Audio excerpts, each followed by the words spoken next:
Welcome, everyone. So during this session, we would like to respond to a couple of questions. How are African think tanks prepared to conduct business in the new normal of post-COVID-19 era? We will also try to respond to the challenges faced by African think tanks, but also the strategies and the arrangement put in place so that think tank can be, relevant in the new normal of post-COVID-19. But also look at what are the opportunities offered by this new normal. And finally, what lessons could be shared? Of course, to respond to all those questions, we've put together a panel, made of some leading think tanks within the continent. We've tried as much as possible to have a diversity. Southern Africa is represented, Eastern Africa and West Africa. We did not have somebody from Central and Northern Africa, but I guess experience shared here could be actually applied somehow. So my name is Barassou Diawara. I'm a senior knowledge management expert at the African Capacity Building Foundation, ACBF, which is the African Union specialized agency for capacity development in Africa. Thank you and welcome, colleagues. So I give the floor to Paul. Paul, over to you. Thank you. Thank you so much, my brother.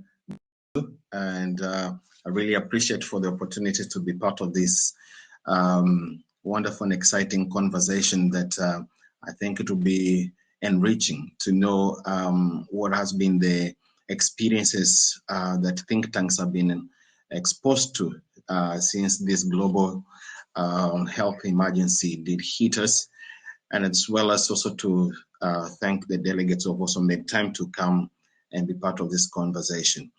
So for my introductory comments is to begin from with a bit of background of what my brother Barassou has shared. There is no think tank that has not been affected in one way or another, irrespective of its scale and the scope of its work. The challenges have been diverse, depending on the area of their work, who have been the funding partners, the kind of collaborations and partnerships I've been having, and as well as also internal dynamics of organizations, be they related to human resource or be related to organizational strategic reviews on how to best adapt to the challenges that the COVID-19 imposed on them. The interesting part, for example, on our part as an organization, when on the onset of the pandemic, we had to strategize again how best to adapt and position ourselves. Firstly, in the area of transition to using digital means for engagement, and secondly, talking to our funding partners. Because the first thing was that either there should be a scale down, or there were talks around even some partners deciding to leave South Africa or to stop funding in South Africa for all kinds of reasons. And thirdly, is how do we stay relevant as an organization to continue doing the work that we do? And so from that perspective, COVID-19 did place serious limitations on what we could do, and we had to reflect internally to review our own strategic positioning in terms of our programming, in terms of partnerships that we want to forge, some new and some old in terms of strengthening, and of course the big question about financial resourcing so that we can continue doing the work we had to do. And so with that part of our work done, that took almost 6 to 9 months because of course, navigating different conversations with different partners and engaging different funding organizations. Some are locally based and some are international out of the continent. And it required a lot of giving and taking in terms of what is possible to meet the core demands of the funders, and what is not possible, to negotiate what can be done differently. And I'm sure we're going to hear from the experiences of the think tanks on the platform, that we were not the only ones who had to go through that kind of reinventing process, so that we can remain relevant, and at the same time also continue doing what we do best in terms of knowledge production and conversations around policy. That one big chunk of work was quite substantial. And the next chapter was, of course, to look at our areas of work.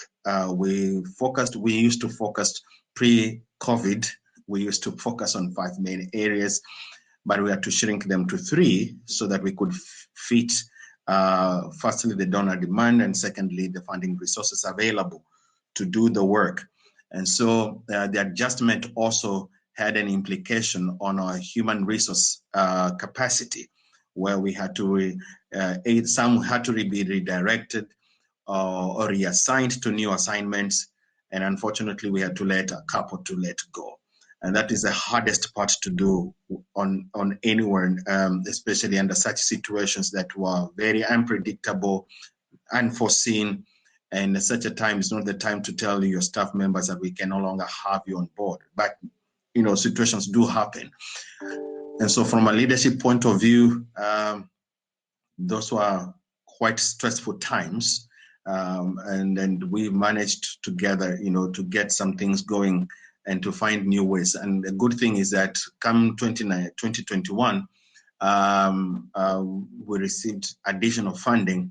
And so some of those 3 of those members of staff that we had to temporarily lay off are back on our payroll again for another 36 months. So stressful times in terms of providing leadership, stressful times in terms of staying relevant with content that is relevant to the donors, and stressful time in trying to navigate partnerships. You know, some of the work we do in supporting role to other smaller think tanks that work with us.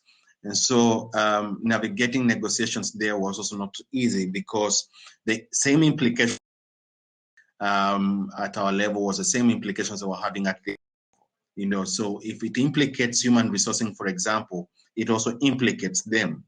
If it implicates financial resourcing, it also does implicate them. So those navigation of those kind of challenges was quite daunting.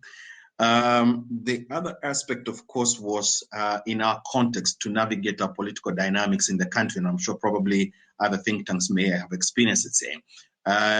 As you probably know that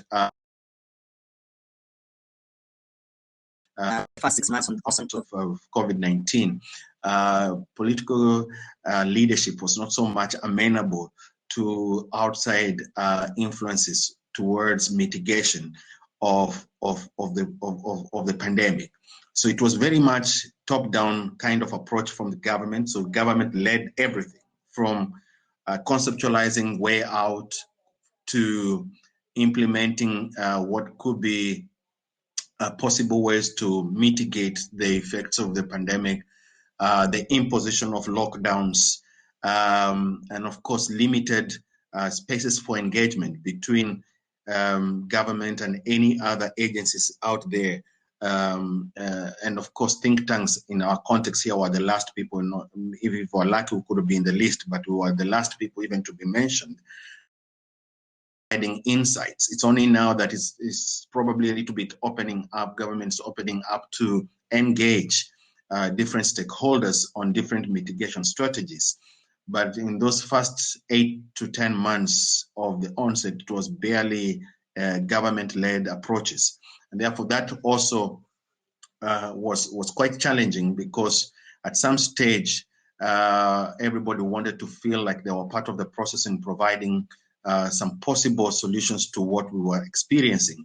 And of course, our think tanks are based in producing knowledge, harnessing knowledge, disseminating that knowledge, and engaging that knowledge with the broader public. So the limitation of engagement was also not an easy way to navigate.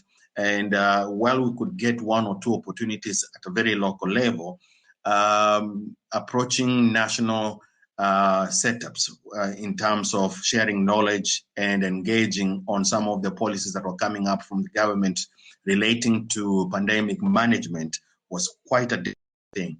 And of course, it was not a very easy process of trying to negotiate what was possible in terms of implementation of activities, even locally. And that even impacted on hosting such platforms between a think tank and political setups.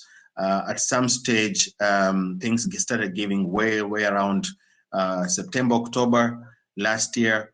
And I think we were fortunate enough to convene at least 3 national-like webinars with different political agencies, national government, on some of the things we were. At that time, it was more role of an advocacy kind of a voice because of the implications of lockdowns on people, and of course, at some stage, I think South Africa made headlines for the wrong reasons, where there was excessive use of force by, armed forces and police on people, while, strengthening, reinforcing lockdown measures. So that whole spectrum around engaging political setup and trying to amplify the role that think tanks could play in providing ongoing research and knowledge around mitigation of the pandemic was also not an easy one, but was also a good lesson learned, which when we get to some of the to lesson that we have learned, we will provide some insight around that. In my conclusion, I would have said that the challenge that we did experience, we found comfort by linking with other think tanks in the country and ongoing conversations, informal as they may have been, to find ways of, firstly, I won't want to use the word surviving, because that looks like we were on the end of the stick, but ways of remaining relevant as think tanks, and while at the same time also exploring different ways that we could have engaged and continuously harnessing our own lessons to inform what now has become to be known as post-COVID-19. Well, we're still lingering with COVID, but at least it is not as severe as it was last year. And at the same time, we're also fortunate to be able to share with each other linkages to potential donors who are interested still in working in South Africa. There has been a lingering perception that South Africa is no longer in need of support. It's not only for HIV/AIDS, it's also for think tanks. They say is that I'm sure probably other think tanks are battling with that, but South Africa has started to battle with that, with my majority of donors kind of starting thinking that we no longer as a country need support. I don't know where that has come from. There's so much need.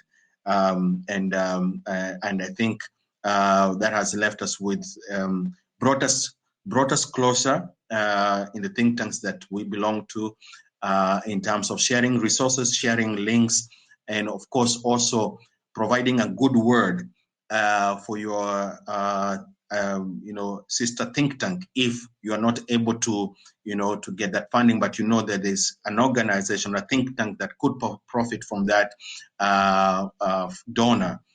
So the idea of not hoarding information, so that we can all try to get a way of creating a network that is sustainable, but at the same time supporting each other to make through these quite difficult, challenging times.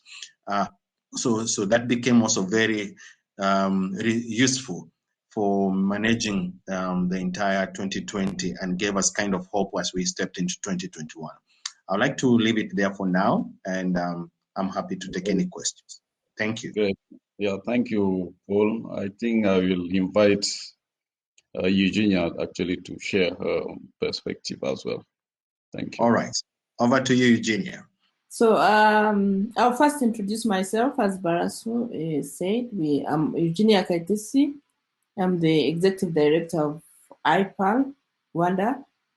This is the Institute of Policy Analysis and Research, and our main objective is to inform policy through research and, policy analysis. And, we've been in existence for almost now 11, 12 years. And we've done a lot of work around, with within Rwanda and with outside, with the other institutions outside the country.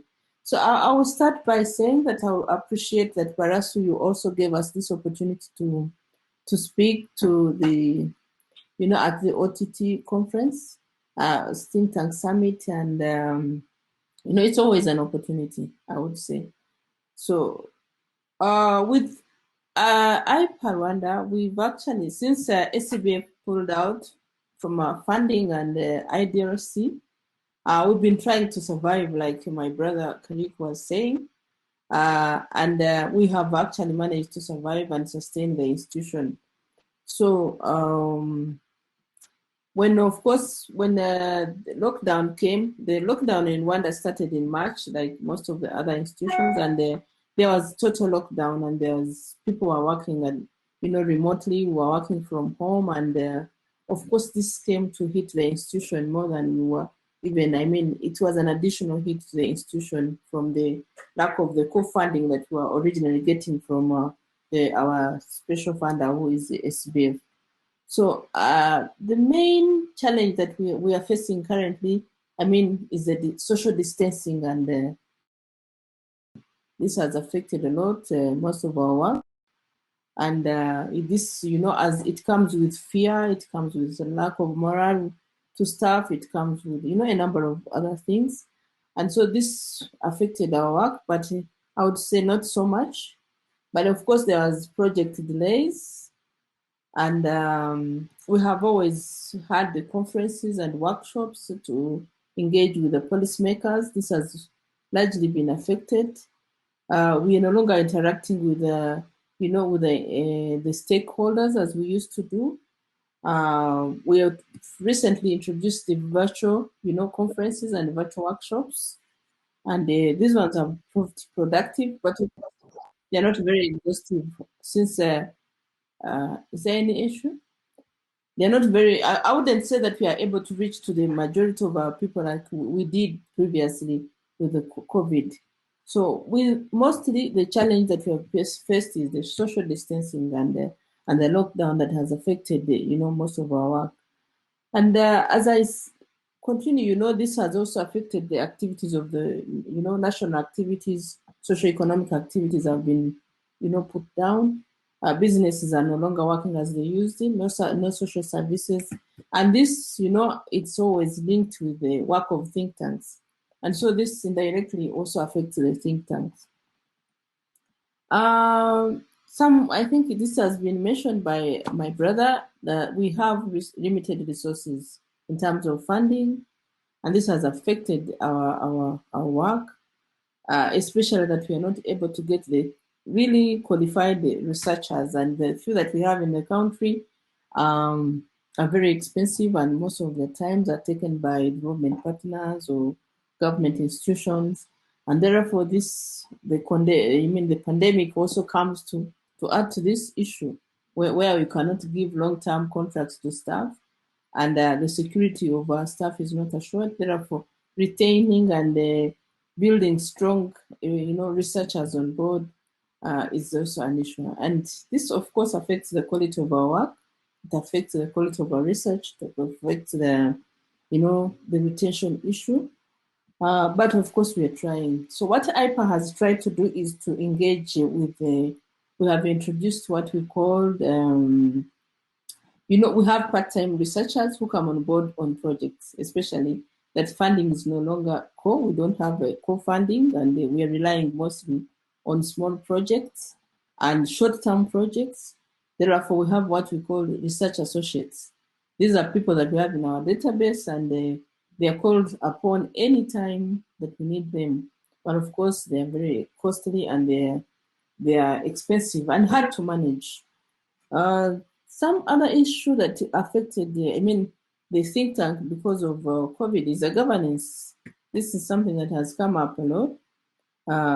Due to social distancing, due to lockdown, we cannot have board meetings. We don't, meet. Our management meetings are limited, and the board meetings are limited. If you have them, they are virtual, and therefore it also affects the institution in that area. So, of course, we need special leadership skills, especially to manage work remotely. If most of the employees are really working remotely, and you have deadlines to meet, you have the quality work to be assured, that this has also proved a bit of a problem. And data collection has been an issue.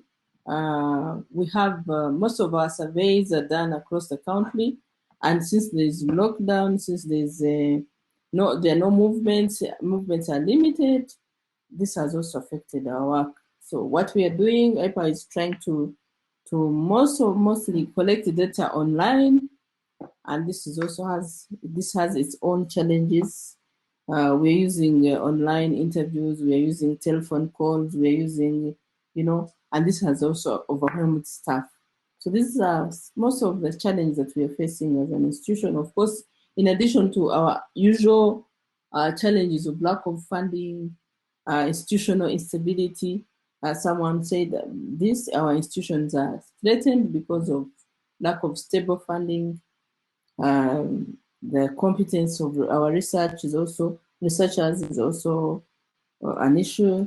And recently we are facing an issue of competition from other universities, from consultants firms. That is also something that I should be talking about.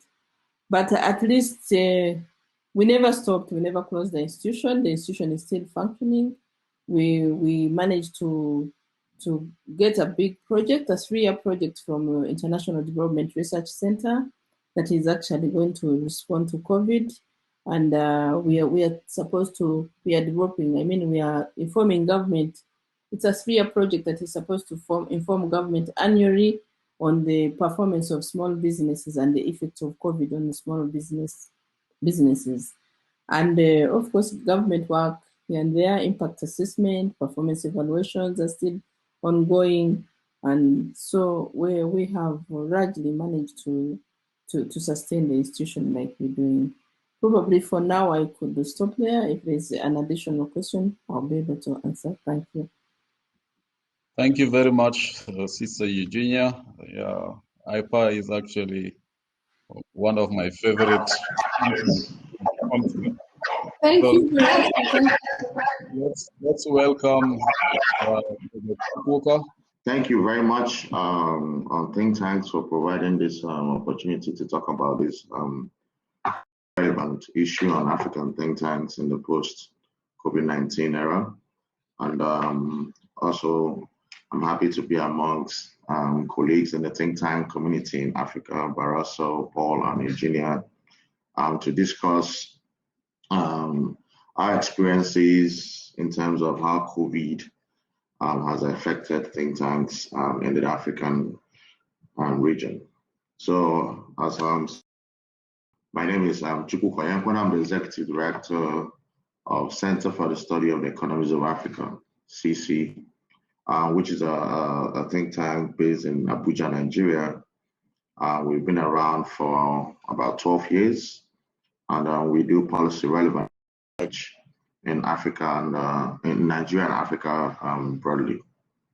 So in terms of today's discussion on the experience of African think tanks and the challenges and opportunities, I'll start by saying that that the impact of we had devastating effects globally has also necessitated changes in the routines and operations of institutions as well as societies. So think tanks as major actors in the policy making processes were significantly affected. And there were adjustments as a result of the pandemic. And it's important to note that these adjustments will remain for some time, you know. And African think tanks are also exploring ways to stream some of these COVID-19 imposed practices on their operations. So from my experience in CC as an African think tank, we touch on three aspects. One is the organization's operations. Two is on the research, which is the core activity of CC.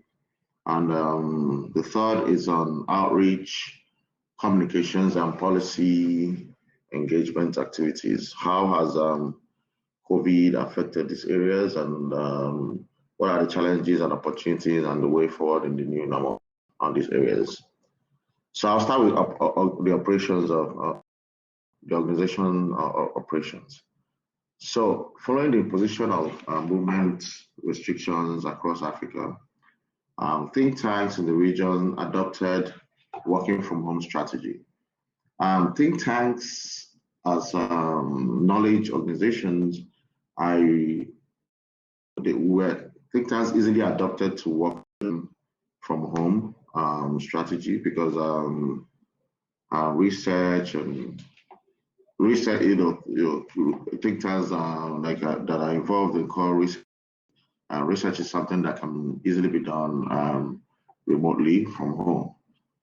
So what we witnessed is that as restrictions became increasingly relaxed, we had a working from home and working for some days in the office. So this combination will likely last or remain in the post-COVID-19 period. There's been some experience in terms of challenges with working from home. We had to increase the cost of providing internet services for staff.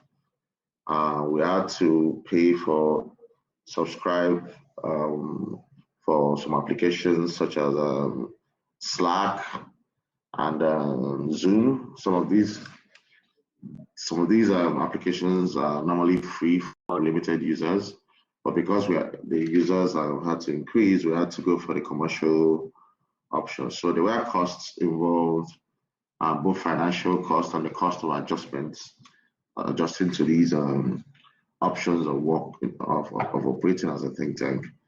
But however, these have created some opportunities. Working remotely encouraged us in CC to engage more non-resident researchers, which is quite contrary to preference. We had a strong resident researchers previously, but the pandemic prompted us to, because of the increase in working remotely, we also saw it as an opportunity to also spread out and get more non-resident researchers, mostly Africans located in different countries were engaged to also participate in our work in CC. So also the pandemic also opportunity to reduce some, office operational costs such as electricity, the cost of printing, of repairs, those costs were reduced within the period of working from home. But some of these practices prompted by COVID are likely to remain as think tanks rethink their operations strategy. But I must mention a personal experience from working from home.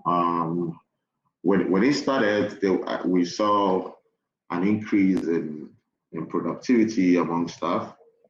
Started working from home, like right from the lockdown period. However, it did not continue that way. Over time, we noticed some reduction in productivity, which it has something to do with the work ethics of people in the region. At some point, we noticed that working from home is not suitable for every staff. Some people see as a day off, they don't engage in work while working from home. So that prompted us to move to the mixed strategy of people to come to the office while absorbing social distance. So as we rethink our strategies post-COVID, we have to align it with the work ethic of people in this region, which could lead to us promoting more physical working physically in the office, because it has implications for the productivity of staff. Then moving on to research. Research is the core work that we do in CC, and I think in general, the pandemic disrupted research activities in most think tanks. The first is that ongoing projects that that met the pandemic, there were some disruptions. There were issues about non-cost extensions. For us, we had a lot of research projects that involved field work that had to be halted. And even as I speak, some of them, because of the pandemic, are still not completed. Projects that were supposed to be completed in 2020 are still ongoing as a result of these disruptions. And also deliverables previously arranged for with the funders became more unpredictable, and so these disruptions had implications for our work as think tanks. And then ultimately, what we noticed in terms of research was a change in focus and priorities as well. Most funders, became interested in examining what the impact of COVID-19 pandemic on various groups, as well as assessment of government responses. The responses of different both national and subnational governments, because the variation in these responses could be seen in could explain differences in cases and mortality as a result of the COVID of the pandemic. So these also prompted funders of research to focus attention on funding research on that area. So that created, for my view, it created an opportunity for think tanks who are involved in knowledge creation. COVID-19 pandemic demanded a lot of knowledge in understanding the scientific aspect of understanding what the virus is, and as well as mitigation strategies, but also as well as assessing the impact and government responses. These has to do with knowledge. So the pandemic actually created or increased the demand for knowledge and data, and these tended to align with the work of think tanks, and we see that some think tanks in Africa took this opportunity to provide policy relevant research outputs on COVID-19. So in CC, we actually witnessed an increase in research activities during the COVID period. In 2020, CC produced a total of about 19 COVID-19 motivated articles. We were writing articles on COVID, on the effect on informality, on poverty, on women, on different aspects of the impact of COVID. And we also got like 4 different research projects, funded research projects on COVID-19. One of them was, I think Eugenia mentioned, IDRC. IDRC also funded a macroeconomic response to COVID across different countries: South Africa, Senegal, Nigeria, Benin Republic, Tanzania. So we got involved in that kind of project. So there are 4 COVID-related funded projects on that CC got awarded. So we actually see COVID as a period where there was a lot of demand being created on, that think tanks had to leverage on, and to provide the needed knowledge on how to tackle. But that brings me to one particular point relevant to African think tanks. While we played a considerable role on providing knowledge on the impact of government responses, when it comes to the science of understanding and how to go up and the mitigation, we know some role, on African knowledge institutions, think tanks, research institutions, did not play much role in providing knowledge, the scientific knowledge on, let alone on the productions and how to tackle.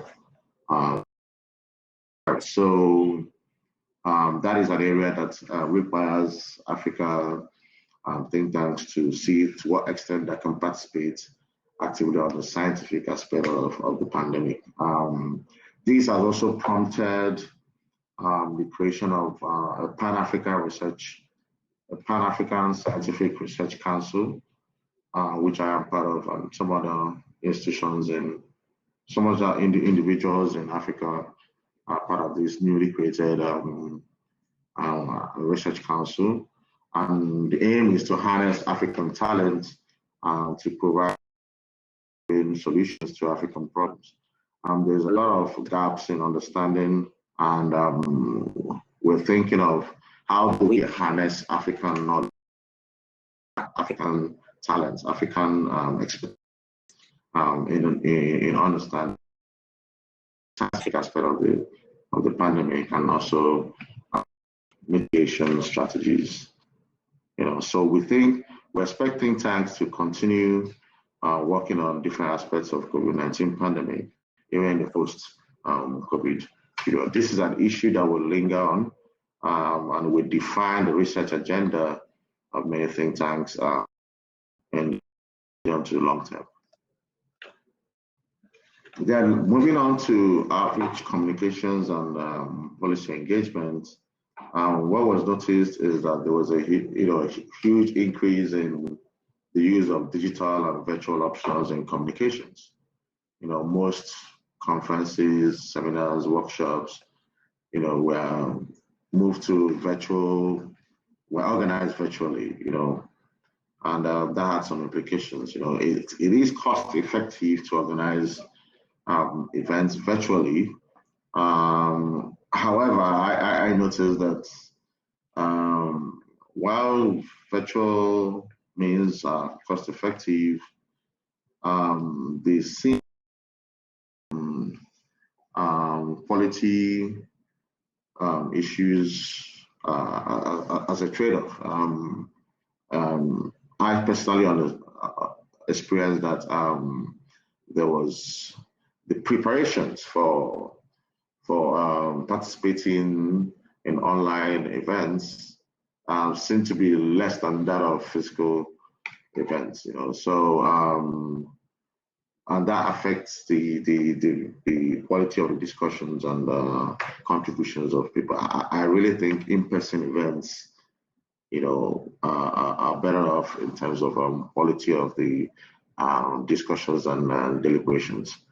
So while in the future think tanks are thinking of moving a lot of events to the virtual options, they should do that while thinking of, if it will affect the quality and the richness of the participation. So overall, there have been adjustments made by think tanks as a result of the pandemic, and these adjustments are likely to remain in the post-COVID, and will prompt think tanks in the region to rethink their long-term strategies. But I personally see as an opportunity. There is an increased demand for knowledge as a result of the pandemic. I think think tanks in Africa can leverage on this opportunity to increase their visibility and become more relevant in the discussion of the pandemic. Yeah, so these are my contributions for now, and I'm happy to join in the question session. Thank you. Thank you. Yeah, that was very insightful, quite detailed. Thank you to all of you for those first perspectives shared. I think I have a question for three of you before we come to the floor, because some colleagues have questions put on the chat box. They also can take the floor to ask their questions. So what I noticed is actually with COVID, I think the what think tanks actually have done is actually to somehow react or to respond to the challenge posed by the COVID-19. To me, I think there is need, because we are talking about post-COVID-19, and you all agree that some of the new ways of doing business are likely to remain. So have you put in place a kind of medium to long-term strategy? Something we are thinking ahead, that even after post-COVID, even during the post-COVID time, this is the strategy we are going to use actually to do business. It's a kind of reworking your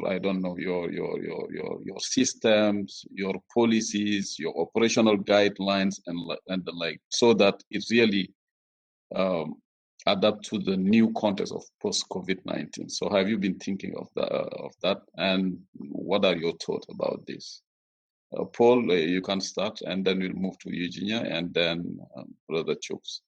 So for us as an organization, we've taken three main steps. As I did share in my introductory commentary, the first 6 to 8 months of last year, as soon as we got into this situation, we had to rethink our strategy. And one of the things we had to rethink was how do we financial resources so that we can reduce as much as we can dependency on our funders. And I think it has been an ongoing conversation, but I've not taken a serious rethink and move beyond just thinking to really making it work, putting into practice.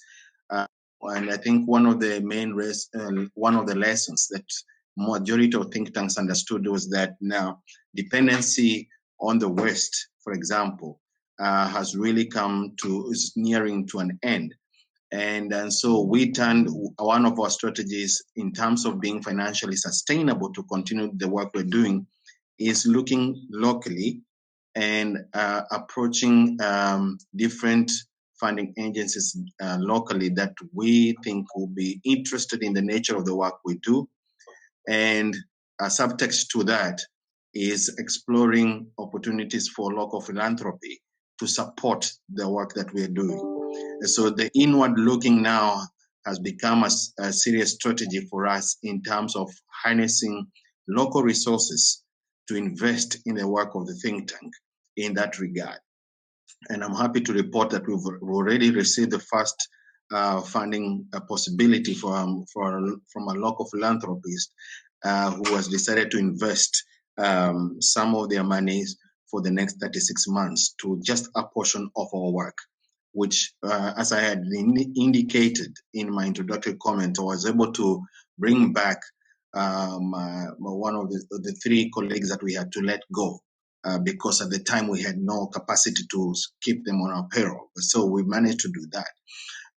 The other strategy we've done is we've officially now started a consultancy wing of organization, where we're now offering services at a fee to whoever will need our services, whether be they research, be they organization development, be they writing of reports, things like that, which it was always there as an idea and a good idea. Like many people have good ideas but have no legs, so we put legs to ours finally, and it's taking shape, and we received interests from especially locally to some of our national organizations that need some of the expertise that we have.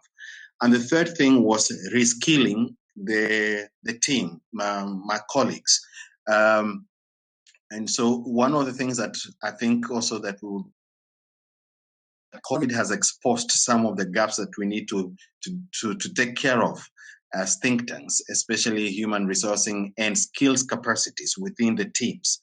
And so we have taken that as part of it as a strategy, short to the medium term, to reskill internally and build on what we have already to start responding to the gaps that we saw, especially in relation to research capacity, in relation to resource mobilization, where, so there's not just one person focusing on fundraising. Everybody on the team, from us middle management and above, is a fundraiser, for example.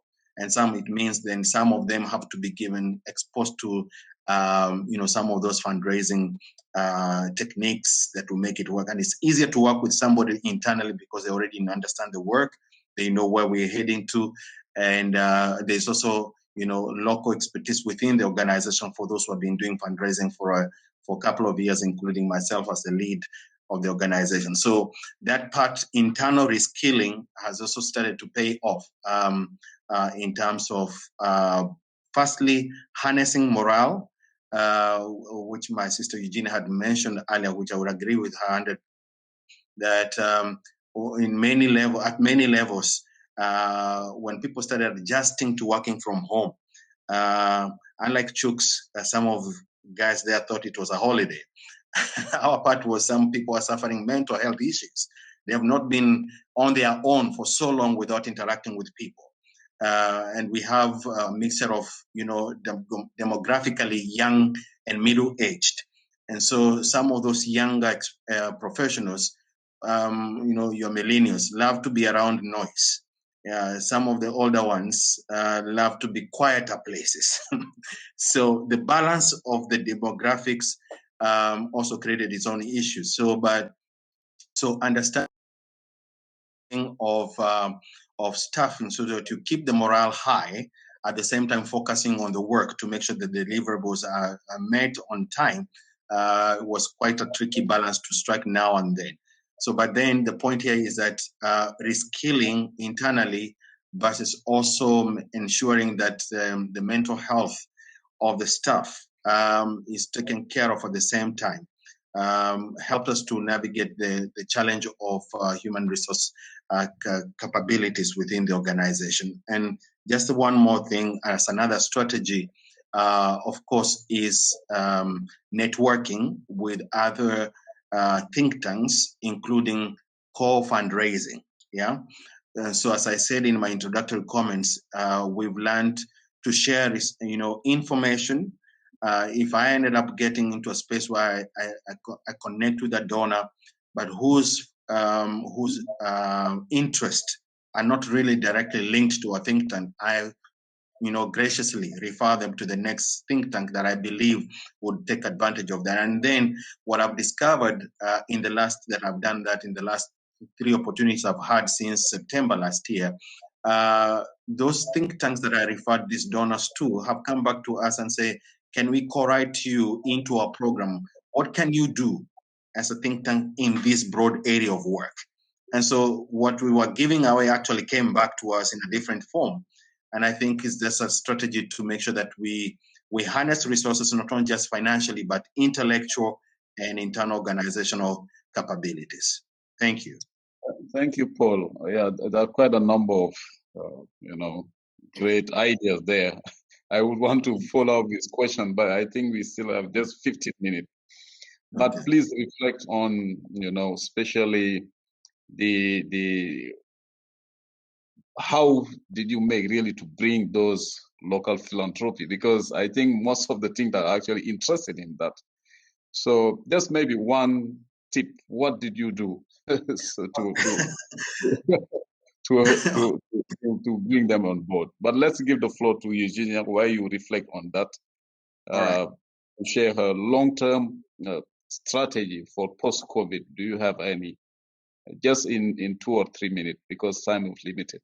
I was saying that is quite an interesting question, and we all need to reflect on this, especially as we move forward with COVID. We don't know when it will end, so we need to learn to probably live with it, or even live with its effects after it's gone.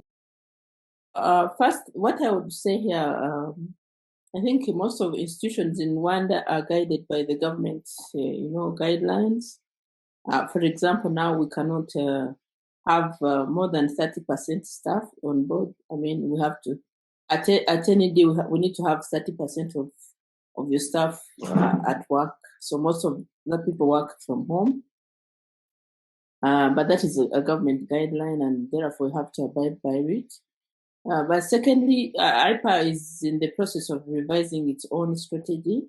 Our strategic plan was ending in this year, June. And so we are actually trying to incorporate other changes, anything else that is new to our new strategic plan that we're going to develop, 5-year strategic plan. And of course, we shall even revise our internal manuals, working regulations, to suit the conditions that we are currently in. But besides that, Barassou, we have tried to invest a lot in diversifying our funding sources. We have the proposals that we develop with the donors. We have the consultancies that's relevant to our mandate that we are working on, and that's to make sure that we are not going to at any time to say probably we're going to close the doors. We want to really remain liquid and have enough funding, and during the post-COVID era. Then something that we should be talking about as the institution is to make sure that our research is relevant to to the COVID conditions. Our research agendas should align correctly with the situation that we are in, with the COVID effects, with the COVID issues that are on the ground, with the issues that we are facing as countries and the continent. So we want to remain relevant and to address the issues at hand. And an issue of communication. The communication has to be a big one. We are trying to invest a lot in our websites, communicating socially, using social media, using Twitter, using all these other blogs to make sure that we reach to our stakeholders. And then policy briefs too. Someone mentioned, I think Kariuki mentioned that. Big reports are good to policymakers, but currently we need to make sure that we invest a lot in having some of these policy briefs to reach the stakeholders. You can post it, you can send it online. So we are trying to do this. And another one is the capacity building for staff. We need to build the capacities of our researchers. We need to build to strengthen our communication skills, our technological skills. People are using online interviews. We are conducting video conferences. We need to reach people, through online and virtual meetings. And embracing change, we need to learn to live with what we are in. It's not easy, but we need to keep this change, and we need to embrace the change that we are working in. And I think lastly, on the networks, we need to make sure that we keep our networks. We keep our engagement with the policymakers, we keep our engagement with the development partners, we keep our engagement with other think tanks on the continent and even beyond, so that we do not lose touch of what we are working in. I think mainly that's it. Thank you. Oh, my sister. Yeah, those are very, very, very useful. Yeah, Brother Chuk, anything? So within CC, we're now able to get people from different locations to actually work full time and contribute to our work. COVID-19 prompted us to enter our virtual working systems. So that those systems will remain, use them to implement a hybrid model where we have people working full-time remotely, people working physically from the office. And that is something that has actually increased the diversity of the researchers and within the, because we're able to tap into expertise that we couldn't find physically within the location. So that is one practice that will remain. And then also in terms of having organizing events, now a lot of restrictions have been relaxed. Now we can do in-person events while observing social distancing. But what COVID has done is that it has prompted us to this idea of having people to join virtually, to participate virtually in events. So we now have this model where, even though we have an in-person event, room for people to join in virtually, so we now have to provide equipment that will support that kind of hybrid model. So these are some of the practices that were prompted by COVID and define how we go about our work as think tanks within this region. So those are my few reactions. Thanks. Yeah, thank you, Brother Chukwu. So, Paul, can you come just in 1 minute? I think we have 5 minutes left. I will take some of the questions in the chat for your attention. Thank you. Yes, for just to go straight to the point, it was through referrals and personal relationships that we've developed over time. Great. I think those who need more tips can get in touch with Paul on how to navigate, because really it's a big challenge to bring local philanthropies, and that has been actually an area of interest to many think tanks. But that was very, very useful. So I'm just taking few questions from the chat box for Brother Chukwu. Yeah, I think CC has been quite, a very good think tank, navigating this, having a lot of resources, but also winning projects. So is this the trend, in general for Nigerian think tank, or do you think that this COVID-19 has been more of a challenge for think tank? Because for you, it looked like an opportunity as CC. There is a mix of challenges and opportunities. The adjustments to COVID-19, they are cost of, so to say. But I really think that the opportunities outweigh the cost. We witnessed that in CC because COVID-19 has increased the demand for knowledge in different aspects, understanding impact, assessing responses, and also understanding the science of the virus. You know?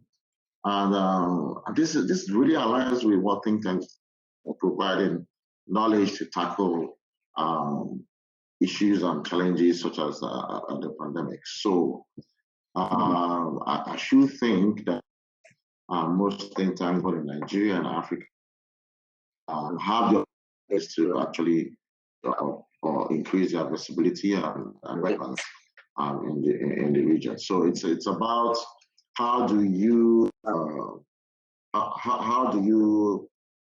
design a strategy that will allow you to raise opportunities so that it will outweigh the challenge. Using internal staff, reskilling and the like. So the question is, how do you strategically what human capital to dedicate to one or the other, whether they are the senior researchers or the young researchers? I missed you there. There was a bit of an echo in the background. I didn't hear exactly the question. What's the question? Okay, the question is, when you decide to reskill, take some stuff, move them to fundraising, using them in other areas. So the question is, how do you really decide strategically which human capital to allocate or the other area? So, and yeah. how is their ranking in the institution? Are they senior researchers or young researchers or who? Yeah. So as I said, it was a middle level management because they've been with the organization for at least a decade. And so they have the institutional memory is significant in terms of understanding where we're going and what we need to do.